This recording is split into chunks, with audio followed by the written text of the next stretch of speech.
കോർഡിനേറ്റ്സും ട്രിഗ്നോം കൂടി മിക്സ് ചെയ്തിട്ടുള്ള അടിപൊളി ചോദ്യമാണിത്. പറഞ്ഞിരിക്കുന്ന ഒരു ഇക്വലാറ്ററൽ ട്രയാങ്കിൾ ആണ്. ഇത് ഒറിജിൻ ആണ് പറയുന്നത്. എല്ലാ സൈഡും 6 യൂണിറ്റ്സ് ആണ് പറഞ്ഞിട്ടുണ്ട്. ഓക്കെ, നിങ്ങൾ പീന്റെ കോർഡിനേറ്റ്സ് കണ്ടുപിടിക്കണം മക്കളെ. നമുക്ക് പീന്റെ കോർഡിനേറ്റ്സ് കണ്ടുപിടിക്കണമെങ്കിൽ ഓന്ന് റൈറ്റിലേക്ക് എത്ര പോയി മേലേക്ക് എത്ര പോയി എന്ന് കണ്ടുപിടിക്കണം. എക്സ് കോമ വൈ കണ്ടുപിടിക്കണം. അപ്പോൾ നമുക്ക് എന്ത് ചെയ്യാം, നമുക്കൊരു ഓൾട്ടിറ്റ്യൂഡ് അല്ലെങ്കിൽ ഇങ്ങനെ പെർപെൻഡിക്കുലർ ബൈസെക്ടർ ഉണ്ടാക്കാം. ഓക്കെ, പെർപെൻഡിക്കുലർ ബൈസെക്ടർ ആണ്. അപ്പോൾ നമുക്കറിയാം ഒ എ 6 യൂണിറ്റ് ആണെങ്കിൽ നമുക്ക് 3 3 ആവും. അത് എഴുതിക്കോ, 3 3 ഇവിടെ 3 യൂണിറ്റ്സ് ഇവിടെ 3 യൂണിറ്റ്സ്. ഓക്കെ, പകുതിയായിട്ട് മുറിച്ചു.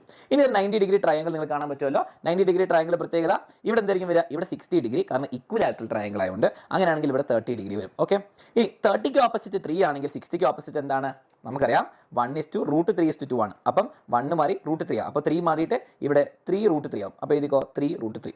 ആൻഡ് 90ക്ക് ഓപ്പോസിറ്റ് കറക്റ്റ് ആണ്. അങ്ങനെയാണെങ്കിൽ നമുക്ക് മനസ്സിലായി പി എന്നുള്ള പോയിന്റ് റൈറ്റിലേക്ക് 3 യൂണിറ്റ് പോകുന്നു, മേലേക്ക് 3√3 യൂണിറ്റ്സ് പോകുന്നു. അപ്പോൾ നമുക്ക് ആൻസർ എഴുതാൻ പറ്റും എന്താണ്, പിന്റെ കോർഡിനേറ്റ്സ് 3,3√3.